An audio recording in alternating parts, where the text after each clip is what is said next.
Press record. Okay. Okay, y'all heard that, right? Yeah. Okay. Recording in progress. All right, good evening, everybody. Welcome to the Uncommon Sense Show. I'm your host, Kennard, the DJ. And today we have a new member, and it's good to have her here, Michelle. Go ahead and tell us a little bit about yourself and welcome aboard. Thank you. Welcome. I'm Michelle. I'm 43. I'm a mom. I'm a grandma. I'm alumni Austin High School. So I know all of you guys. And, I'm just here to participate, I guess, as much as I can. Right on. They said grab a drink and get online. So that's there you go. That's what I did. That's the spirit right there. That's what it's all about. But yeah, like I say, we're going back to it. Y'all just met Michelle, and we got Dre and we got Ebony here. And tonight's topic is going to be an interesting one, just to hear everybody's take on this one, because I know I have to stop myself sometimes. I have shit to say, and I try not to go too hard, but you just say what you want to say, blah blah blah. But anyway, tonight's topic is, why do Black people celebrate gang culture? Why do Black people celebrate gang culture? That's what I want to know. That's the topic for tonight. And I'm curious to hear what the people got to say about this one. So I want to start with, let's go with Ebony on this one, on the first one. We go with Ebony. Ed, what you think about it? I think it's misguided allegiance, misguided fellowship, so to speak. We really don't have anybody but each other, so we have to kind of group together however we're going to group together. I honestly think it's a tribal thing. I think it goes way back, but like I said, it's misguided because this gang culture that it's not even traditional gang culture, not how we grew up with it. Now every block is a different gang dedicated to somebody who died in the gang. So it's kind of crazy. I had a quick question. When you said traditional, kind of elaborate on that a little bit more. Tell us your viewpoint on what the traditions was. I know it sounds crazy to say traditional gang culture, but when I mean traditional, I mean we grew up, you was a vice lord. If anything, you were unknown, or I'll go so far as to say the foes and things like that. And then you had beef with disciples and stuff like that. Now you could be under, it's not how it was, is what I'm saying. Now it's like you got this gang, little Bobo gang, little doodle head gang and stuff like that. You know what I'm saying? Gang this mob that. So it's like there's so many different little factions of the same thing. My son over here crying, laughing. But it's true. It's true. It's true. It's absolutely true. It's absolutely true. Well, the question that I have is, when you say celebrate, like, what do you mean by celebrate? Like, other than participate, like, what do you mean by celebrate? Like, we celebrate gang culture. Like, what I mean was, celebrate as far as like, this is like, at least while I've been on the planet, it's always been a thing, like, like it's Black people and then it's like gangs. You know what I'm saying? Like, almost like Black folks have mentioned gangs in the same lines, like you would mention like Soros or Greeks, you know what I'm saying? Or something along those lines, like an elite type of group, that got like high praise for being that, you know what I'm saying? So probably hungry. Now, when I think about, say, Soros and Greeks and this and that, when I think about, I don't know much about them, but just on the cuff, I mean, it seemed like, that's okay. These guys, 10 to 1, they went to college, they did some school, they was online and they pledged and all this and that. You know what I'm saying? Like, that's a prestigious type of thing, in my opinion. But like I said, the gangs are almost mentioned in the same line as Greeks are. You see what I'm saying? But why? Because it's a thing of identity. I think it's identity. It's all about what you identify with. Okay. I think that everything can be considered, a gang in certain type of way, like how they say the CPD is the biggest gang, or not CPD, the police force, right? And like you said, the Greeks and the Soros, then you go into like stuff like Masons, and then you go back into like the actual mob, right? Or even like your family, you got a big ass family, I got a lot of cousins, you know what I'm saying? So my opinion is, it's just that people, we all have a need to belong. We all want to belong to something. You know what I'm saying? We all, Right. to something, right? Whether it's your union, whether it's your job, whether it's your motorcycle club, whether it's your bridge club, whether it's the mommy group, whether it's the steppers group, you know what I'm saying? So I think that we all have a need to, I think that's just a basic human need, and I think that that's okay. But I think that, so I think that anything could be like grouped or looked at as a certain gang. The problem that I feel within the Black community is that not the gang itself, but just that they are poorly run organizations now, opposed to what it was before. And I think that it's more destructive of the community instead of helping the community. So it's not more so the gang that I think is the issue. It's the fact that, like Ebony said, there are so many now. And it's like there's no coming together for a common cause. It's like anybody can start a gang. You see what I'm saying? And then Right. it's like, oh, you get into a beef with somebody within your gang, and then they branch off into another gang. So I just feel like it's just it's unorganized and it's poorly ran, and it's becoming, it's just harming the community instead of any type of helping the community. Indeed. Dre, say what you got to say. Well, I want to hear what you got to say, man. Well, in response, Michelle just said a whole lot of good shit. No, and you know what? And that shit is real though. Everything she said. So in the absolute scheme of things, she has a great point, and there's facts in that, right? There's facts in what Ebony said.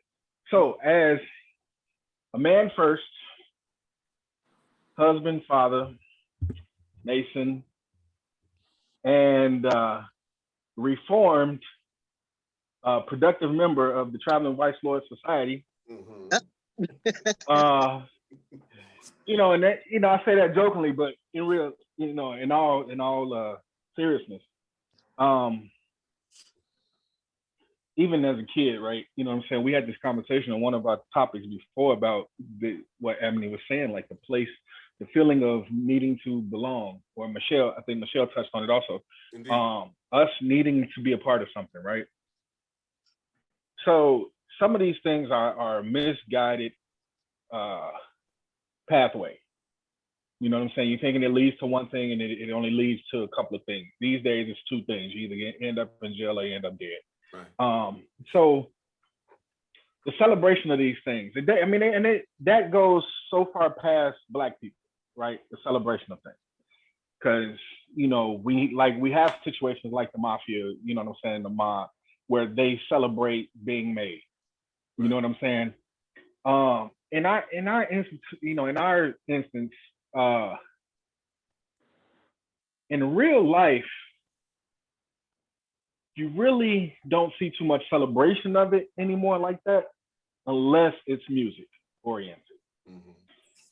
Everybody want to be a Blood, everybody want to be a Crip. You know what I'm saying? You look at people like Snoop Dogg, you look at people like Nipsey Hussle, YG, Lil Wayne, even Chris Brown. What is he? Soldier Boy. Brown? Yeah, he a Blood. Is he? And it's like, these people are the chart toppers, right? So when you have people in those positions and they're chart toppers and people listen to their music and people, you know what I'm saying, idolize these cats, more of these kids are gonna gravitate towards that. But we're in Chicago, a city based off gangsterism. You know what I'm saying? From like the beginning of the city, like Capone times. Those were gangs. They had names. Like these weren't just like vice lords and GDs and stuff like that, like, or Black P-Stone or things like that. Those guys, I was reading the name. I can't tell you offhand, but a lot of those Italian cats and those Irish cats that migrated to Chicago, they had names for their groups. They were gangs. You know what I mean? Remember the movie Gangs of New York? Yeah. I mean, that's so it's like throughout the the years, the gangster aspect has been celebrated. You know what I'm saying? It has been idolized and things like that. The position, being in the position of power, being in a position, of being a thug, it's just a misconception. You know what I mean? It's a misconception. Back in the day, like when Vice Lord was incorporated, when GD was incorporated, when Black P Stone was incorporated, those fraternities, so to speak, they came off of the tail end of the Black Panther Party. Okay. So these institutions were there, these fraternal institutions were there to take care of the community. But see, you always have bad apples, right? So instead of community outreach, one person said, well, this is our territory, we don't let them come over here. And, I listen to the older people talk about these things. It's like, I'm the person taking care of Miss Johnson, she don't need you. You know what I'm saying? But this person comes over here and helps take care of Miss Johnson. So now you're looking at this person like, didn't I tell you I got this? And see, then the egos take over. Right. So then community help translates into the selling of drugs. You know what I mean? Right. So all of that starts to play into the situation. And this is where the bad name comes in, right? Mm-hmm. Because now it's a territorial issue. Drugs have been introduced. So now the crime goes up, the murder goes up. So now the gangs have these names and they're called gangs. Back then they weren't called gangs. You know what I'm saying? Right. But then you start calling them gangs, right? So you're born into this stuff. So remember a couple of episodes back when I told you there's a high percentage of kids who don't get out of the neighborhood, right? Yeah, that's true. So these kids are not exposed to the same things that we're exposed to. So those kids, those ones that you see that join, the Greek associations, the sorority associations, you know what I'm saying? Those kids got a chance to get up out the neighborhood to see more, to experience more, to learn more, to understand that their life means more. Mm-hmm. All of these kids in these neighborhoods, man, all of this stuff, these little fucking dickheads who are killing each other. True. They don't know anything else. You know what I'm saying? Right. I have to interject. Go ahead. We cannot talk about the generation now without talking about they fucked up parents. You ain't never lied. Because you ain't never lied. Because it's just so sad because a lot of these kids they've lived a life of such misfortune. Parents who are just not raising them, parents who just don't fucking care. And a lot of these kids, they go to the street or they go to drugs because they don't have no weight of means to survival or they don't have no leadership. And I'm sorry, I'm just one of them people. Let's hold the parents accountable because the biggest thing with us, thank God for us, with our generation, if our parents didn't step up, we still had Big Mama. Right. And we still had the community. So once Big Mama left and the community doesn't care, these kids, they just going off the fly and, talking to them. And he said I can make a shameless plug. So I do have a non-for-profit, Black people for mental health. And when we talk about things that affect the community, I always try to dig deeper to see what, is the cause. So these kids out here, they don't know no better. They haven't been taught, any better. And they just doing what they think is okay. It's very unfortunate. And I ain't going to be on my soapbox with this for too much longer, but just one more second. Another thing is that kids posting with all this money, they're 14 years old, right? Your 14-year-old child is bringing this money home and you're using it for rent or you using whatever. You can't tell that kid to go sit down and do some homework. Mm-hmm. You can't tell that kid to go clean their fucking rooms. So, and then you got mamas, they capitalizing off these little girls and provocative dressing and shit like that. And these girls, they get out, they go get a drug dealer. You can't tell that girl she can't be fucking in the back. You can't tell her she can't stay out all night. Mm-hmm. So, especially when they idol is Cardi B, and that's how she came up and got famous. So it's like you even if you are a parent trying to teach your kids good things, look at what you're fighting against that they exposed to when you're not around.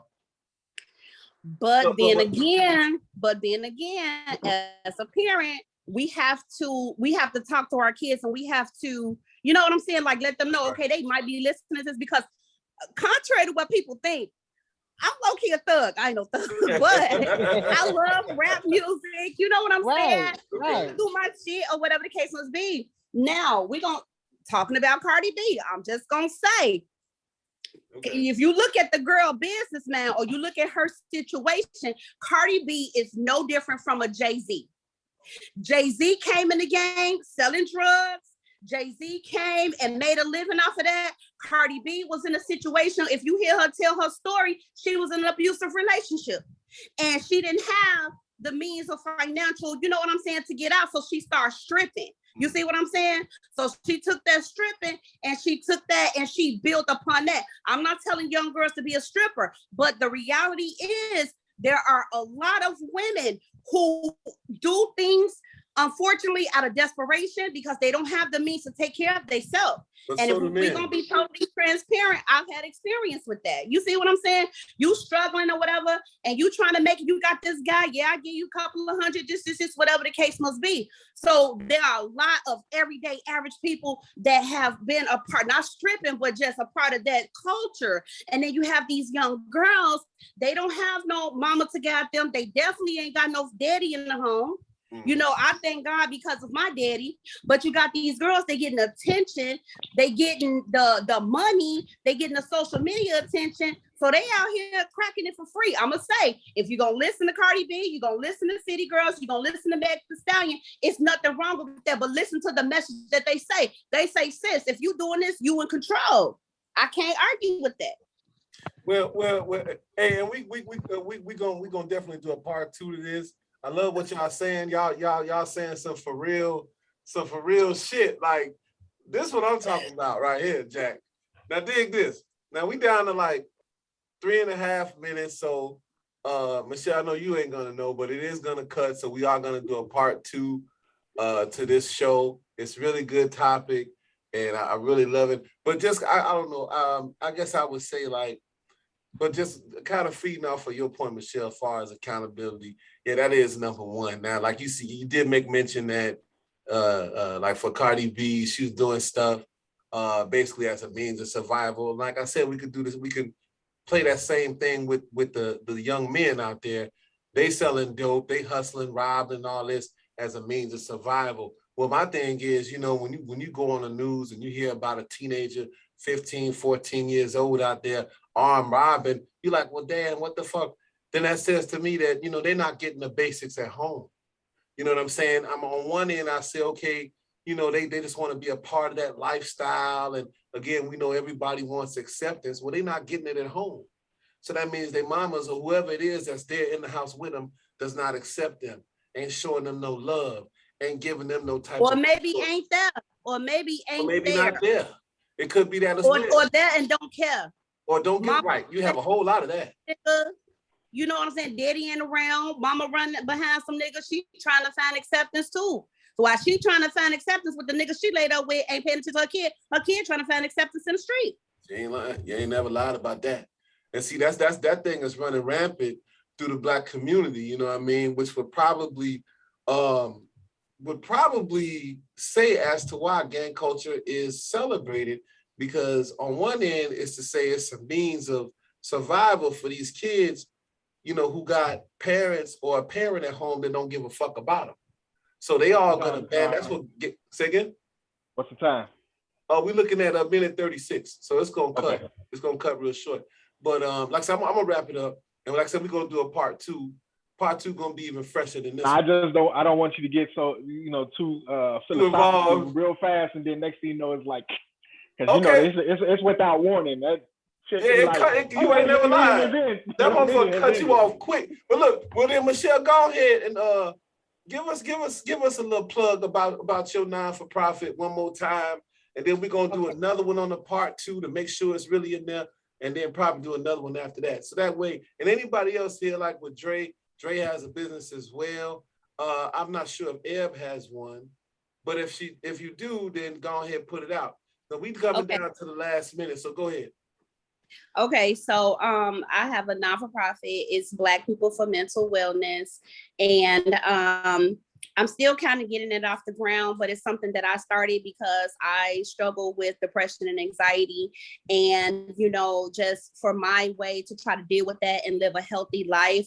I do understand there's a lot of shame in the Black community, so I started it as a means to end the stigmatism, especially around medication and therapy, and just to try to help people understand that you can live a productive, happy life even if you have, a mental health issue. Indeed. I have a website, but I do have a group on Facebook, and it's the same title, Black People for Mental Wellness. Please send me the link because I can network with you.